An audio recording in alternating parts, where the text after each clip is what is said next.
Hello, my name is Mrs. Melanin. And I'm Beleaf Mel. And we're here with episode 56 of How Married Are You?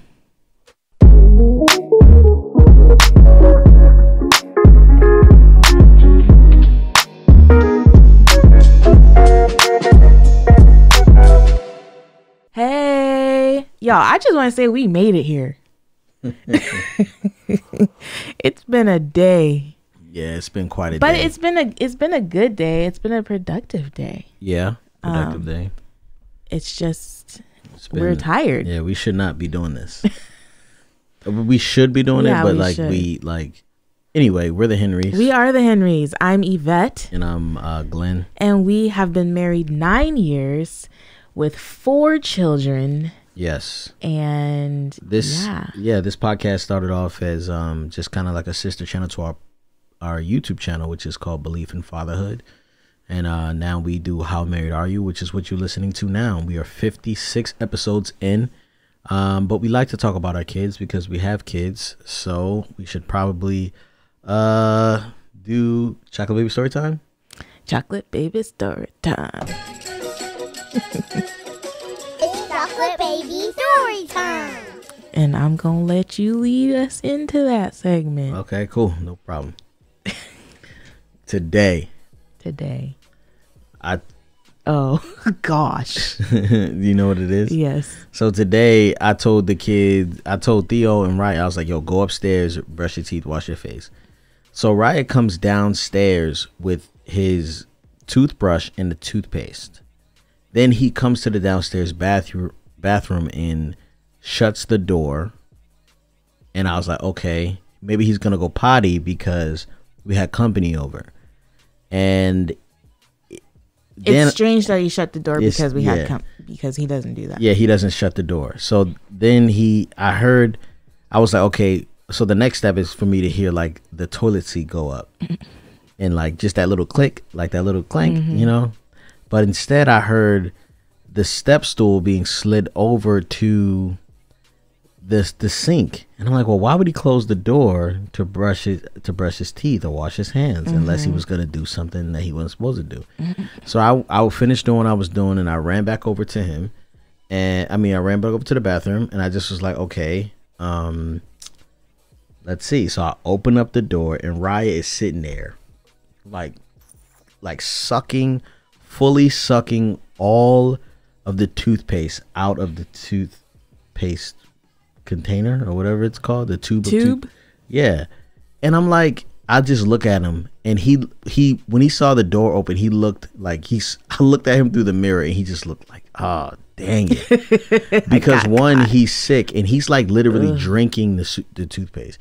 And I was so angry. And I was like, why would you do that?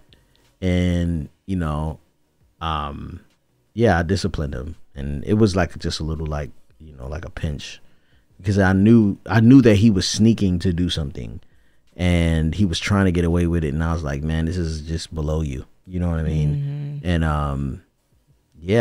that's pretty much it. But I don't know why he decided to drink the toothpaste. It doesn't make any sense at all. Yeah. Yeah. What about you? Y'all, I fear we are raising a diva. Oh. And I feel like we have, I don't want to say we've created a monster, but she's something else. Tonight, I was putting them to bed. Well, I put them to bed and whenever we do bedtime routine, I usually take the kids into one person's room. It's either Anaya's room or it's either the boys' room.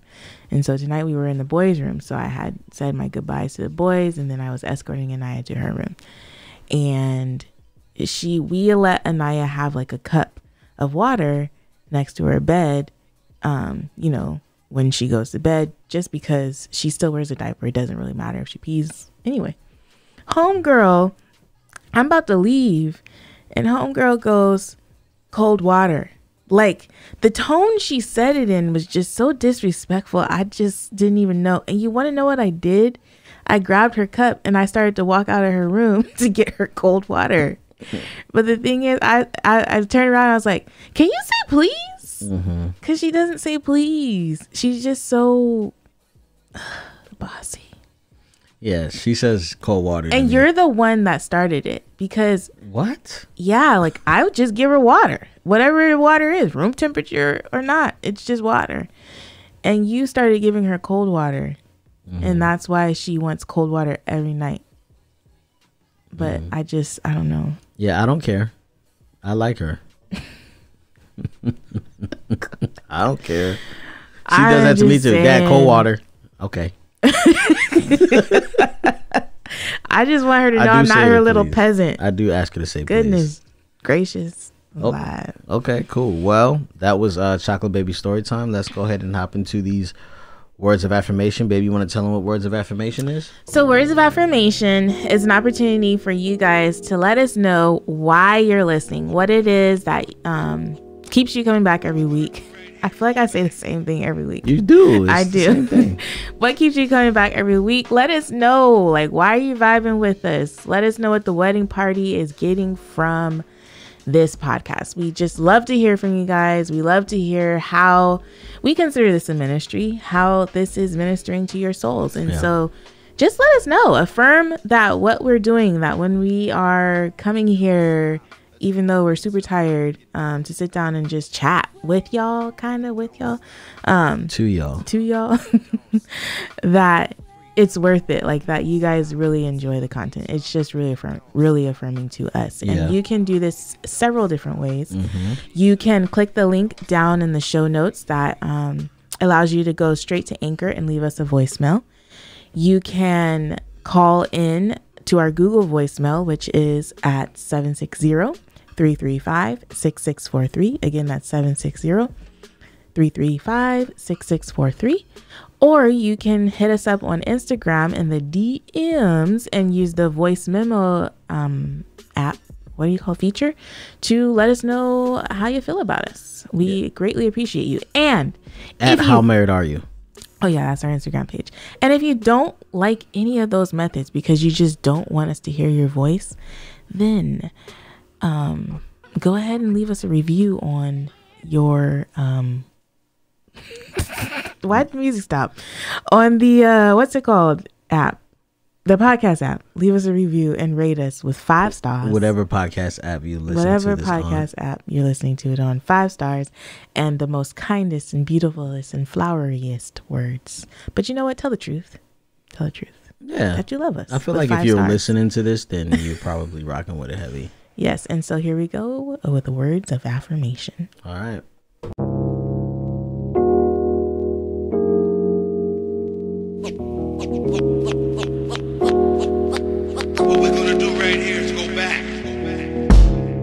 Hi, Glen and Yvette. This is Tamila, and I just wanted to say that I am so glad that your podcast showed up on my YouTube feed because I have been enjoying it so much. There's a lot of things that I really love about your podcast, but one thing in particular is just the way that you two make certain topics and discussions more lighthearted.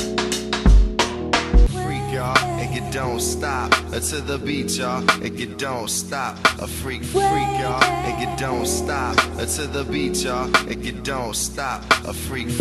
It can be difficult in marriage sometimes to have certain discussions and not let it get heated, but you two are able to just communicate. I love how you take the time to listen to each other. You actually looking into each other's eyes. It's just a great example for us married folk out here, or even those in relationships, even in friendships. I feel like learning how to communicate and express yourselves, even if the views may be a little different, being able to feel free and have a safe place to talk about those things and not feel judged.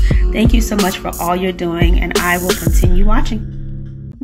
Hey guys, Beleaf here from Beleaf in Fatherhood and How Married Are You? And I know you're sitting here like, what is happening to my podcast? But I want to let you know that we finally have our first sponsors for the How Married Are You podcast. And this episode is brought to you by the Bible Study, the easy way to study the Word. Grow deeper in your faith and experience God using the Bible Study by Zach Windahl. I met Zach Windahl a few months back. We sat down over breakfast and he told me all about how the Bible Study was transforming the lives of people who wanted to know more about God and the Word of God. Finally, you can study the Bible without feeling overwhelmed. What's included? A daily and weekly guide that walks you through the Word, growing you as a Christian and transforming your heart and mind in the process. Also, in-depth questions that help you strengthen your relationship with God, yourself, and others. Colorful and engaging pages to draw you you in and create excitement for studying the Bible and connecting with God. Now, this is all hearsay for me because I actually gave my only copy away to a friend of ours, but I'm ordering another one today, getting 10% off using the coupon code HMAY for How Married Are You? That's HMAY. Thank you so much for those words of affirmation. They mean the world to us. And make sure you support our sponsor, the Bible Study you can check them out at www.thebrandsunday.com. I'm actually wearing some of their sweatpants right now. They're so amazing. You can get 10% off using the promo code HMAY. That's for How Married Are You? HMAY. All right, let's go ahead and what are we doing today? What is the Today theme? is Tuesday, so that means that we are hashtag Ask HMAY. So you guys unfortunately are not calling us, but you are fortunately sending us your emails, and so you get to just hear more of my voice during this podcast. So today we have an email from one of our listeners titled Dilemma, and you know what, we're just gonna get straight to it. Sound good? Okay. All right, here we go.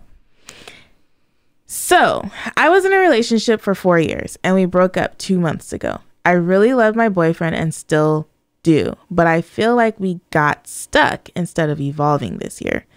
When we first started off in a relationship, I have to say that I have to make this bigger because my eyes are just... You're finna be like Shan in a minute. Where was I at? When we first started off in a relationship, I have to say that one of us was more intentional about establishing the exclusivity than the other. So maybe that may be a reason the way things are the way they are now. He wasn't intentional, but I didn't think anything was wrong with that at the time.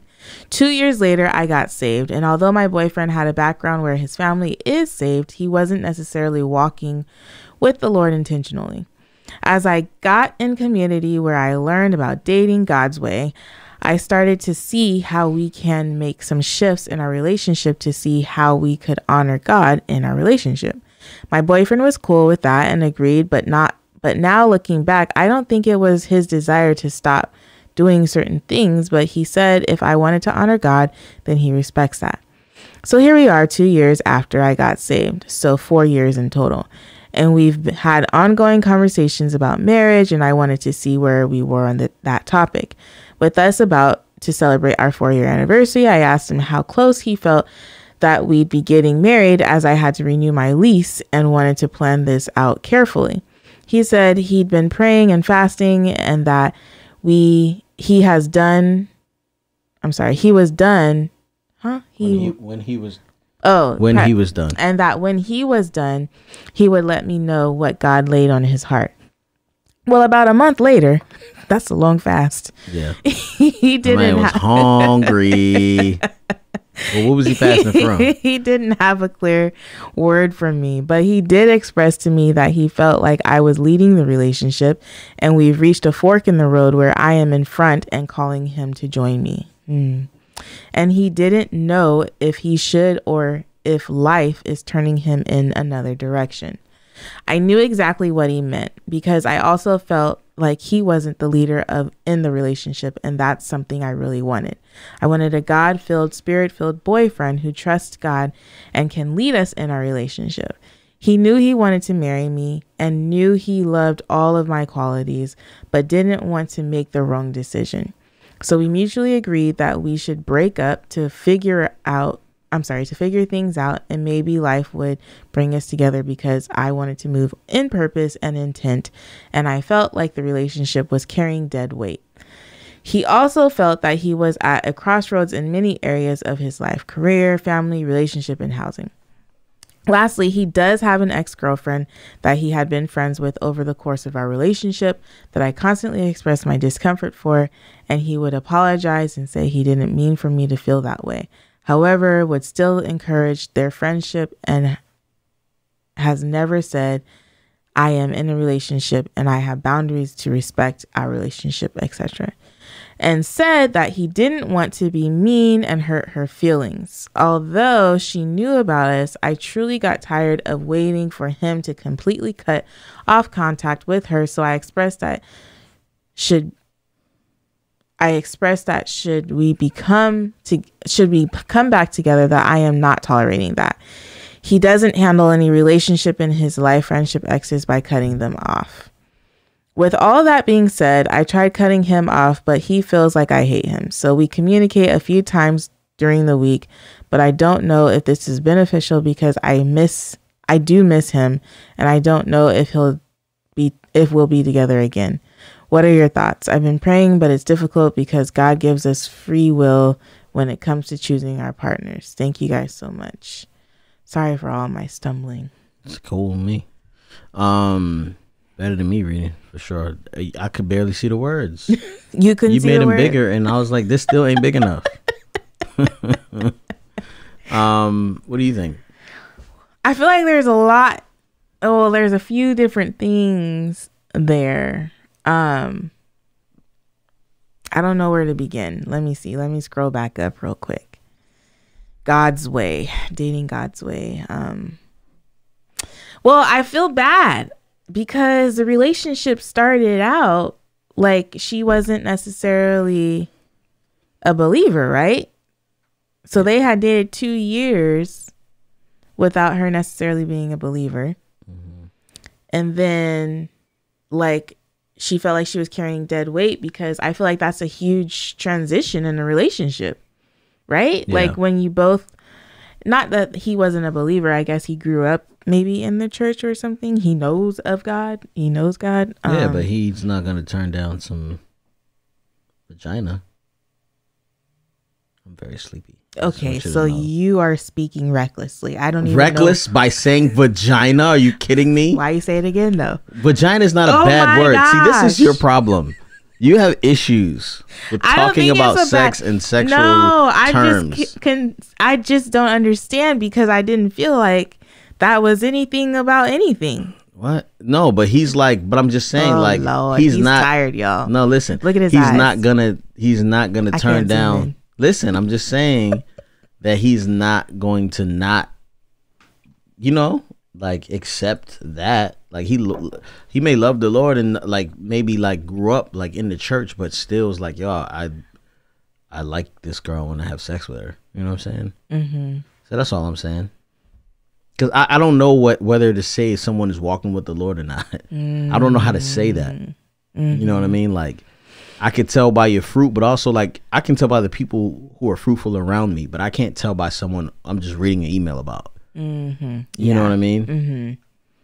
Well, I was saying that to say that if you're dating someone for 2 years and the non-God way, mm-hmm. which we could probably talk about in another podcast, because what does it look like to date God's way besides abstaining from sex? Yeah. Because it's not just abstaining from sex that's necessarily God's way. Yeah. That's good right there. Anyway, so I feel like, okay, you're dating for 2 years, not God's way, right? And then you find the Lord. He's not necessarily vibing with you on that, but he's like, okay, I know who God is. Like I can kind of get with this. And then for 2 years, you're like really intentional about your relationship with the Lord, and he maybe isn't. I can see how she feels like she's carrying dead weight. And I can also see how that could be a rift in their relationship. You know what I'm saying? Yeah, of course. But, he didn't get what he signed up for. Mm-hmm. But my thing is, like, why did he let it go on for 2 years? Because to me, it sounds like he might be someone who is, excuse me. It sounds like he might be someone who's a people pleaser, because he couldn't let go of his relationship with his ex-girlfriend. And now they just broke it off, but he feels like she hates him. Like he cares about what people are thinking of him. And so because he thinks that because she's cutting off ties with him, she therefore hates him. So they have to have a weekly talk or contact. I agree. He might have some like attachment issues or. No, I just think he's like, he doesn't want to be the bad guy. He doesn't want to be the one to call off the relationship. He doesn't want anyone to be mad at him. He's like, when you're okay with being led like that, I feel like you are willing to do anything that, So that helps the relationship along. Right. And so Say that again. When you are feeling when you're willing to be led like that, you'll do anything to help move the relationship along, which means you're going to abide by the rules of the relationship with who's giving the rules. And so he just doesn't want anyone to be mad. I don't really I don't really feel like this is a very hard issue here. Like, I feel like this is pretty simple. I feel like this young man is, he likes you, but at the same time, he likes his relationship with his friend, and he doesn't want you to not talk to him. You know what I mean? Because he has his own issues. And I think you just need to let him not do that and just leave him alone. Right? I would probably leave him alone. Yeah, I mean, he doesn't have any direction. He doesn't want to marry you, right? He's made that clear. And even in his unclearness, the way he's made it, it's pretty clear. Because he's basically saying that, he doesn't want to be the one to break off the relationship, but it's not going anywhere. But let's don't be mad at me. You know what I'm saying? Which is, I get it. I get it. I mean, I don't really feel like this is difficult. I just really feel like you need to leave this guy alone. He's not the leader you were looking for, Yeah. Can we talk about that? Oh man, I wish I just saw a really interesting post the other day about that. I wish I remember what it was talking about. Did you save it? Maybe I did. Let's see if I did. Yeah, I think I don't know. I definitely think you should want to be with someone who can lead themselves. You know what I mean? Well, and then also, lead, if you're in one of those relationships that believe that you want the man to lead, then you should do that. But I think sometimes when some women express they want their husband to lead or their boyfriend to lead, it looks in a certain way. And then when they don't want him to lead, because when they're controlling over an issue, it's like, you told me to lead. No, not like this. I'm uncomfortable. You know what I'm saying? That's true. That's you want me to lead only when it's beneficial, in an attractive way for yourself, not so much for what I really think is really important. So I don't know. Yeah, because I remember when we first got married and you would be like, let's read our Bibles together. And it just felt really legalistic. And I was just like, yeah. And so then you stopped for a while and it was like, oof. I hate rejection. Yeah. And it's yeah, you wanted me to do things a certain way. And I was like, look, we really need a mentor couple. I don't want everybody in our business. No, we need a mentor couple. That's important. I don't want it. I don't want to do that. Okay.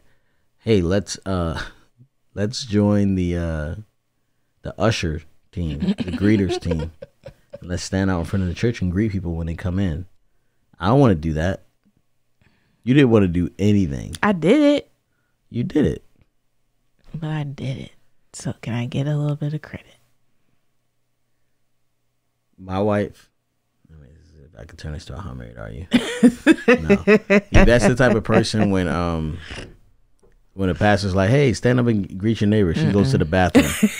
right before he does that, she's gone in the bathroom. That's not all the time. I just don't understand why churches do that. I get it, but I don't. It's like, ugh. Man, get out of here. Just let us be. I felt the same way when I visited your church. And then you guys, welcome to the church today. And it's so nice to see you. And that where is are not you even from? the right song. How does it go? Sing the song. We're so this is the tempo. Glad you're here.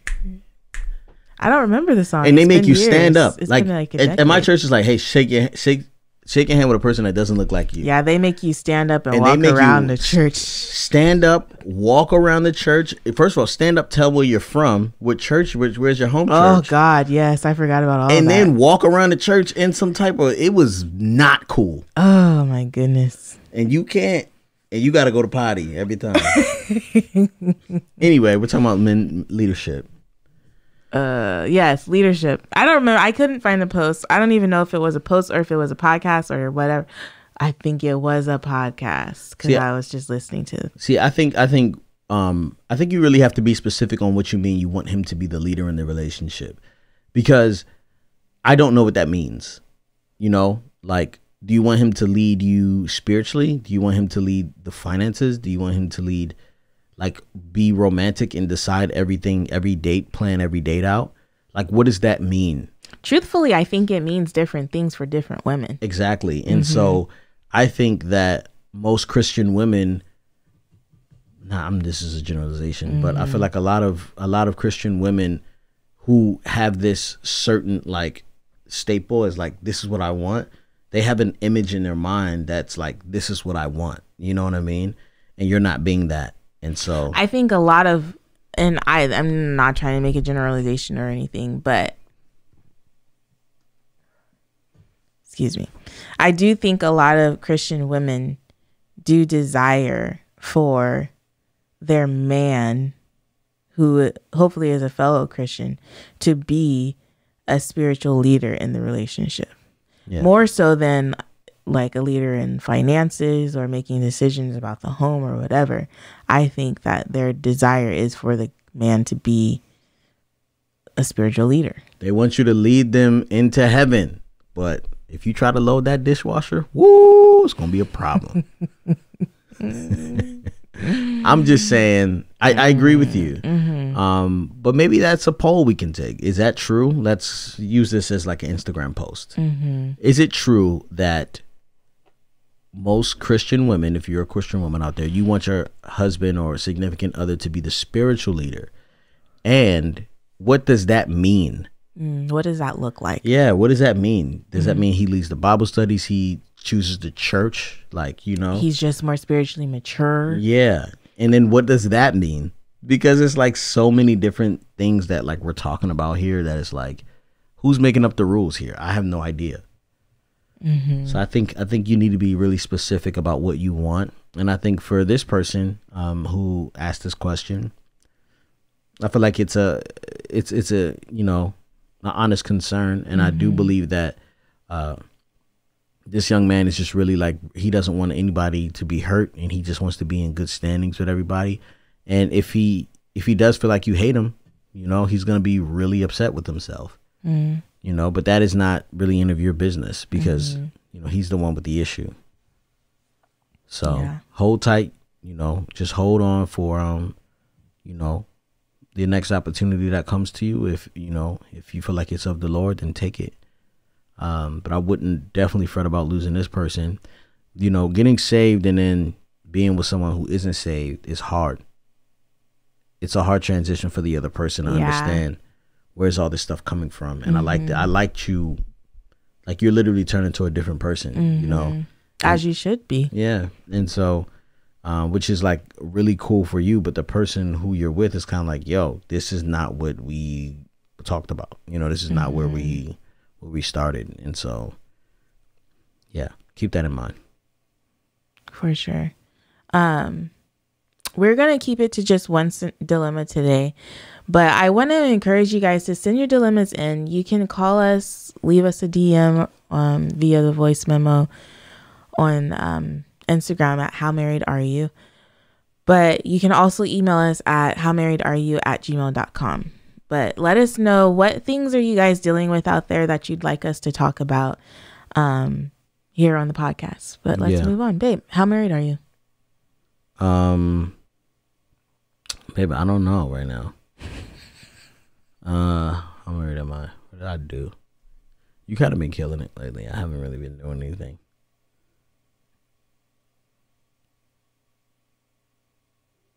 Thank you. Let's think.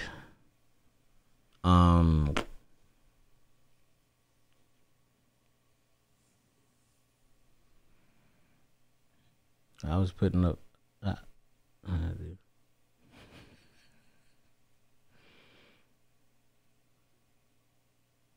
feel like I did do something recently. I feel like you didn't do something recently too. Oh my gosh. Here you go. Yeah, I text Glenn the other day. He was going to Sprouts. Glenn is on his whole meal plan. I'm trying to get fit tip. And I'm not mad at him. I'm honestly looking at him like I wish I could be you. Boo. But I texted him and I said, babe, get me this, and this, and a box of cookies. This guy gonna come home with everything but my cookies. And he gonna say, I didn't see the text message, babe. Yeah. We all know he saw that text message, but he didn't want to bring me no cookies. Well, I don't. And then but the thing is like, you're at Sprouts. Every time I go to Sprouts, what do I come home with? Cookies. Exactly. Mm-hmm. All right. So what? You didn't get cookies. So the next How Married Are You is going to be, I'm so married that I went to Sprouts and got Yvette a box of cookies. I'm so married. This morning. Hold on. Let's pause it. It's at 29 minutes. All right. So I'm so married that this morning. Oh, I didn't even have time to make breakfast yesterday. But I made sure that before I went to my huge event all the way out in LA, that I made breakfast for the family. And I was trying to help out some more. And it was like, it'd be really nice if you could change Uzi's poopy diaper. And I was like, I don't have time for that. I got to do my thing. You know? And that's how married I am. I think that was pretty good. Yes. Thank you for following through on what you said you'd do. Oh my gosh. You're just a broken person. You're broken. I couldn't help it. I'm so sorry. I love you though. I do appreciate that. Don't touch me, please. No, I love you. It doesn't feel good. It doesn't feel good? No, it feels distant. It feels affirming. Your touch That's what it's feels supposed to feel. I'm so married, I told you to take them braids out. God. Will you please ask me how married I am so you can stop talking? I'm so I'm so married. Wait, can we go back to that real quick though? Y'all. So I wanted to take these out a long time ago. Like it was like not last week, but the week before last, I wanted to take them out. So that's 2 weeks ago. But I remembered that tomorrow, well, whatever. We're about to surprise the kids and go to the Great Wolf Lodge, which is like an indoor water park.